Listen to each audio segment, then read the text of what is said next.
सर्वांचं आहे, बरोबर आहे का? दर्शन घेताना स्वामींचं तिथं जास्त गर्दी करायची नाही, पुढं काय करायचं, लाईननं दर्शन घ्यायचं. लाईन लावलं काय प्रॉब्लेम होईल का? आपण मंदिरात जातो तो कसे दर्शन घेतो, लाईनने दर्शन घेतो. लाईन याचं हा आपलं जे आहे ना, काय म्हणतात त्याला, आधी हे कॅरेटच्या पाठीमागून दर्शन घ्या. ज्या आजी असतील, आता विचार करा, आपण जेव्हा एखाद्या मंदिरात गेलो, पंढरपूरला गेलो, तिथं पुजारी असतात आणि पुजारी काय म्हणतात, चला पुढं, चला पुढं, चला पुढं. पण आपली इच्छा असते तिथपर्यंत आलो या, कमीत कमी माता तरी टेकवूया. टेकू ना असं आपल्याला वाटतं नाही प्रत्येकाला. पण एखादी आजी आली, एखादी ताई आली आणि तिने जर त्या अधिष्ठानाला माता टेकवला, त्याला काय बोलू नका प्लीज, हजळून सांगतो. कारण का, तिची श्रद्धा आहे. काय आहे, श्रद्धा आहे स्वामींच्या वरती. आपण कोण, स्वामींना आवडतं. लक्षात ठेवा, जेव्हा आपण उतारा करतो ना, उतारा त्यातून ते सर्व महाराजांच्याकडे काय असतील ना, सगळं निवारण होत असतं. काय दुसरी गोष्ट म्हणजे हे करत असताना आज बघा, स्वामींची आरती किंवा स्वामींची सेवा, कोण आलं नाही किंवा कोण राहिलंय म्हणून सेवा बंद होईल का हो? नाही. समजा विचार केला तर आज किती आले आणि किती गेले, स्वामींचे केंद्र बंद झाले का? नाही. आज मी जरी गेलो तर उद्या सकाळीच तर सेवा बंद राहील का? नाही. मी कोण आहे की झाडकी पत्ती, हा कोण आहे, पोस्टमॅन आहे. महाराजांनी पाठवला तात्पुरता कोण आहे, तात्पुरता पोस्टमॅन आहे. आणि पोस्टमॅनची सेवा करायची आणि आपल्याला एक दिवस जायचं आहे, हे पक्का आहे, हे पक्का आहे. त्यासाठी पोस्टमॅनची सेवा करायची. जास्त कोणाला विचार केला तर आज आपण सेवा करत असताना आपण अंतःकरणातून सेवा करणं, एवढंच आपलं आपण कार्य करत राहायचं आणि कुणाला दुखवायचं नाहीये, कुणालाही जास्त मोठ्या मनाने बोलायचं नाही. आरती चालू असताना हसायचं नाही, पहिली गोष्ट म्हणजे. कारण का, आपण विचार केला तर कुठंतरी एखाद्या म्हणतो ना चुटकुला होतो किंवा विनोद होतो. आपण मंदिरात केंद्रात विनोद करायला आलोय का?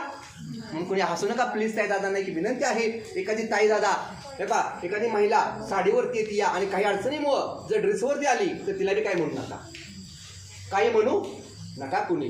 आणि कुणाची कुणाला निंदा करू नका, कारण निंदा करणं सगळ्यात, कारण का त्याचा उलटा कार्यक्रम चालू होतो आणि आपल्याला जेव्हा त्रास होतो तेव्हा लक्षात ठेवा खूप बेकार असतं. त्याच्यामुळे सर्वांना एकच विनंती आहे, हा दरबार सगळ्यांसाठी मोकळा आहे. कुणी पण महाराजांच्या आरतीला येऊ शकतो, थांबू शकतो. कोणी कुणाला बंधन घालू शकत नाहीये. कुणालाही भीती येऊ द्या आणि महाराजांच्या आरतीला येऊ द्या, सेवेला येऊ द्या.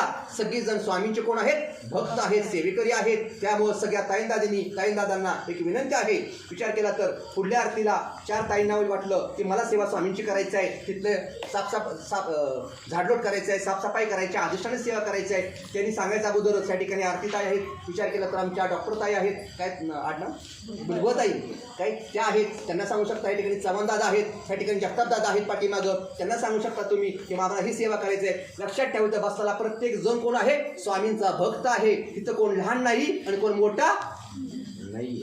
त्याच्यामुळं आपल्यामध्ये कुठल्याही प्रकारामध्ये गैरसमज कोणी करून घ्यायचे नाही. आपण कुठे दरबारात आहोत, त्याचा निकाल कोण लावतील, त्याच्यामुळे आपण टेन्शन जास्त घ्यायचं का नाही. आपण आपलं फक्त सेवा करत राहायचं. त्याचा विचार केला तर काय करायचं काय नाहीये, न्याय निवाडा बघणारे कोण आहेत, स्वामी आहेत. त्यामुळे विचार केला तर सर्वांनी शांततेने सेवा करत राहा आणि विचार केला तर आपली सेवा स्वामींच्या चरणी कशी होईल एवढाच विचार करा. कारण का आज नारळ पौर्णिमा आहे.